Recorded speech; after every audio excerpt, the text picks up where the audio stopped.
Dando continuidade à nossa série de vídeos sobre outros evangelhos, eu quero fazer nesse vídeo uma continuação sobre a teologia da prosperidade. Eu quero acrescentar ao último vídeo, qual nós exploramos o texto de 1 Timóteo capítulo 6, o qual Paulo dá uma ênfase, a aqueles que querem e desejam e fazem do propósito da própria vida serem ricos, conquistar riquezas materiais, galgar posições neste mundo, e Paulo enfatiza que quem vive baseado nesse propósito, a pessoa entra em laço, entra em perdição. Nós enfatizamos muito no último vídeo essa questão do querer as riquezas, de buscar as riquezas desse mundo. Toda teologia da prosperidade gera esse clima egocêntrico, humanista, esse alvo de coisas terrenas. Nesse vídeo, que eu vou classificar como uma continuação do vídeo sobre a teologia da prosperidade, lógico que refutando esse outro evangelho, no qual Paulo também fala ali em Gálatas 1:8, de outros evangelhos. Nós falaremos ainda de outros evangelhos, em outros vídeos também, que tem deturpado a fé, que tem oprimido muitos irmãos em Cristo, como por exemplo aquela falácia de dizer que se você tem um carro velho, se você não tem um bom emprego, se você não conquista, se você não é rico, você está em pecado, você não tem fé, você não tem uma experiência com Deus. Essa falácia oprime muitos irmãos, e essas lideranças que pregam a teologia da prosperidade oprimem as pessoas, coagem as pessoas no momento da oferta, causando até mesmo um clima de acepção de pessoas no tocante ao dar, ao ofertar, quando na verdade a Bíblia diz que nós devemos ofertar com alegria. Jesus ensinou através daquela viúva pobre, todos os outros estavam ofertando ali no gasofilácio, uma oferta muito generosa, muito grande, de muito valor, mas aquela mulher deu tudo o que ela tinha. E eles distorcem muito esse texto, para fazer com que as pessoas deem tudo que elas têm materialmente.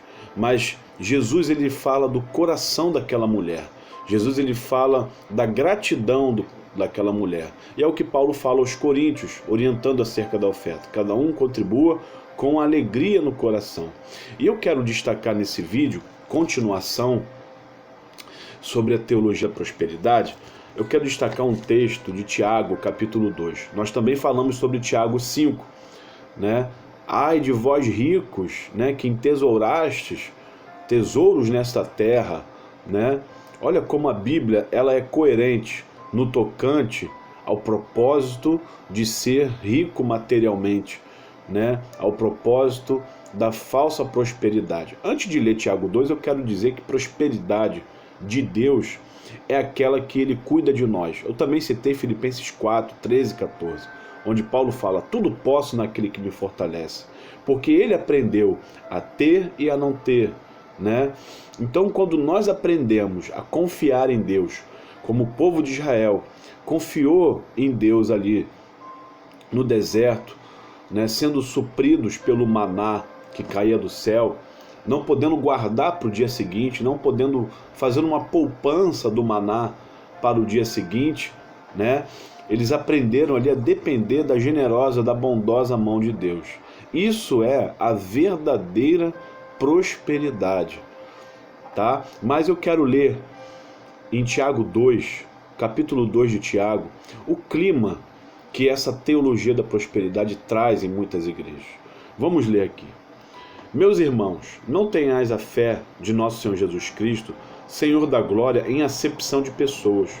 Porque se no vosso ajuntamento entrar algum homem com anel de ouro no dedo, com vestes preciosas, e entrar também algum pobre com sórdida vestimenta, e atentardes para o que traz a veste preciosa, e lhe disseste: assenta-te tu aqui, num lugar de honra, e disserdes ao pobre: tu, fica aí em pé, ou assenta-te abaixo do meu estrado. Porventura não fizeste distinção dentro de vós mesmos, e não vos fizerdes juízes de maus pensamentos? Maus pensamentos. Ouvi, meus amados irmãos, porventura, olha o que ele fala aqui no versículo 5, que é muito importante, e eu vou explicar por quê. Porventura não escolheu Deus aos pobres deste mundo para serem ricos na fé e herdeiros do reino que prometeu aos que o amam? Mas vós desonrastes o pobre. Porventura não vos oprimem os ricos e não vos arrastam aos tribunais? Porventura não blasfemam eles o bom nome que sobre vós foi invocado? Todavia, se cumprirdes, conforme a Escritura, a lei real, amarás a teu próximo como a ti mesmo, bem fazeis. Mas se fazeis em acepção de pessoas, cometeis pecado e sois redarguidos pela lei como transgressores. Queridos, esse normalmente é o ambiente de igrejas que tem a ênfase na teologia da prosperidade. Igrejas, eu conheço um monte. Eu não preciso nem denominar, eu preciso apenas falar do malefício que esse outro evangelho, que é uma doutrina de demônio, faz no ambiente de uma igreja. Um ambiente de acepção de pessoas. Eu conheço igrejas aqui perto de onde eu moro, que o pobre, com a roupinha simples, não consegue entrar.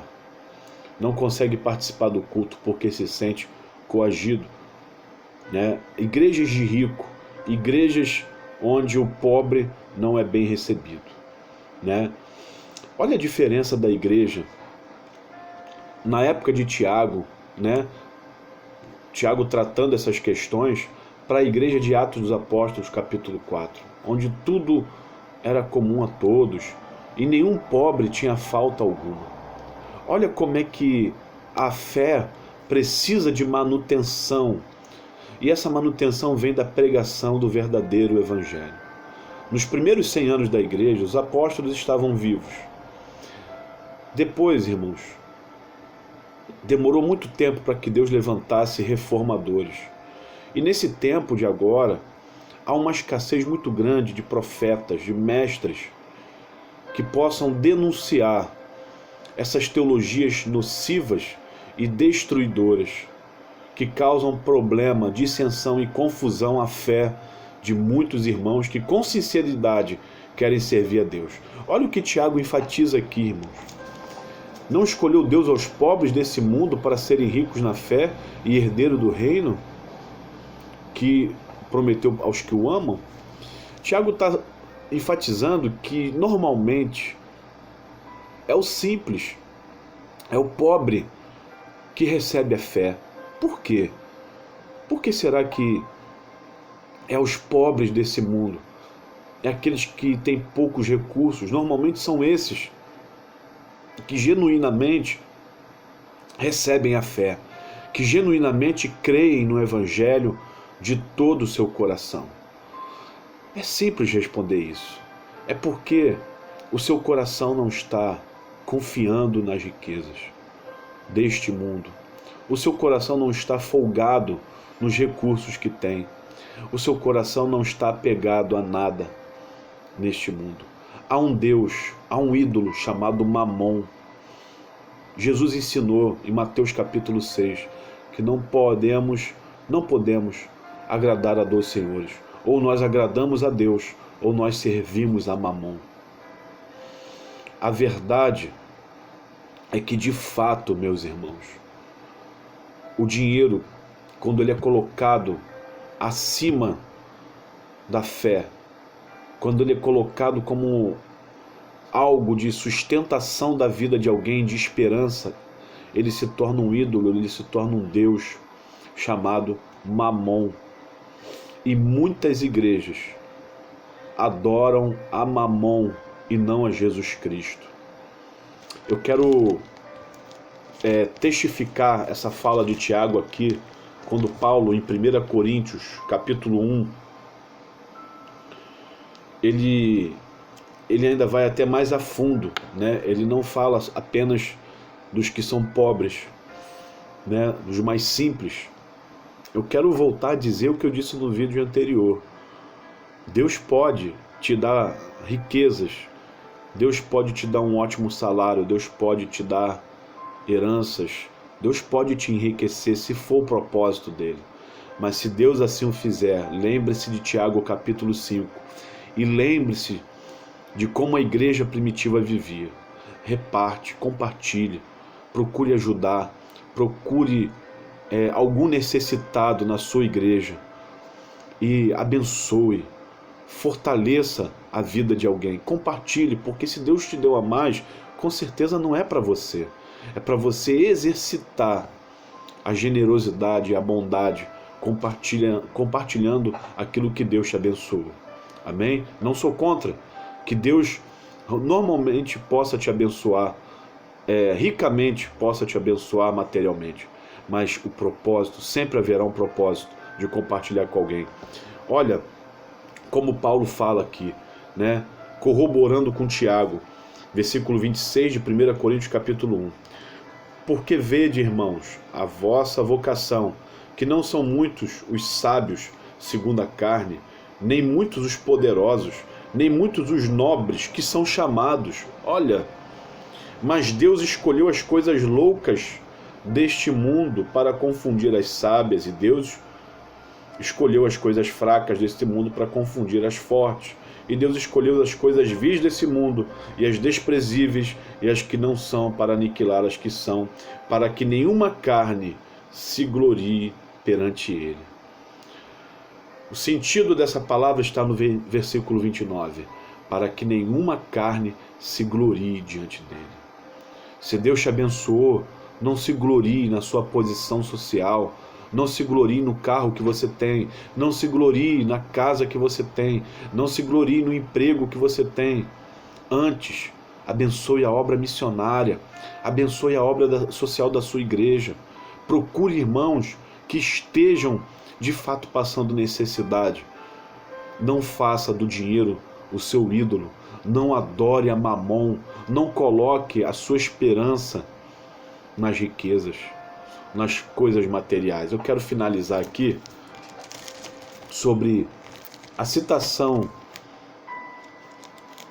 da igreja que segue a teologia da prosperidade, lá no livro do Apocalipse. A Bíblia, ela é profética, a Bíblia, ela é tremenda, ela é profunda, né? É a carta à igreja de Laodiceia, Apocalipse capítulo 3, versículo 14.